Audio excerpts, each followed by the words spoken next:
Hi friends, അസ്സലാമു അലൈക്കും. അപ്പോൾ ഇന്നത്തെ വീഡിയോയിലേക്ക് ഏവർക്കും സ്വാഗതം.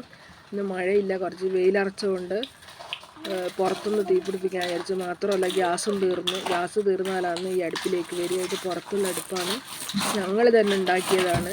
കാണാനൊരു ഷേപ്പൊന്നുമില്ല, എന്നാലും അത്യാവശ്യം അടുപ്പ് നനഞ്ഞതുകൊണ്ട് തീ പിടിക്കാൻ പറ്റുന്നില്ല. അങ്ങനെ കുറച്ച് വിറകെല്ലാം വെച്ച് ഞാൻ ചേരിപ്പൊളിയെല്ലാം വെച്ച് ഇങ്ങനെ കത്തിക്കുകയാണ്. നമ്മുടെ വിറക് പൊരയാത്, വിറക് പൊരയെന്ന് കുറച്ച് വിറകേ ഉള്ളൂ.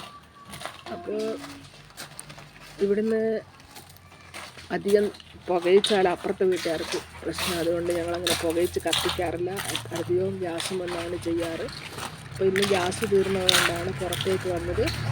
ഞാനെന്നിട്ടിങ്ങനെ വീതം കൊടുക്കുക, പ്ലേറ്റ് കൊണ്ട് വീതം കൊടുക്കുമ്പോൾ അത് കത്തുന്നുണ്ട്. അപ്പോൾ അപ്പോൾ ഇങ്ങനെ കുടുക്കയിൽ പുറത്തുനിന്ന് ചോറ് വെക്കാന്ന് പറഞ്ഞാൽ നല്ലൊരു രസമുള്ള കാര്യമാണ്.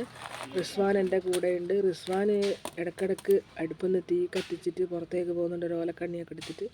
ഞങ്ങളെ നാട്ടിൽ ഓലക്കണ്ണി എന്നൊക്കെ പറയും. നിങ്ങളുടെ നാട്ടിൽ എന്താണ് പറയുക? അയ്യ, തെങ്ങും വന്ന് വീഴുന്ന സാധനത്തിന് കമൻറ്റ് ചെയ്യണേ. അങ്ങനെ ഞാനിങ്ങനെ ഇടയ്ക്കിടയ്ക്ക് വീശി കൊടുക്കുന്നതുകൊണ്ടാണ് ഇത് കത്തുന്നത്.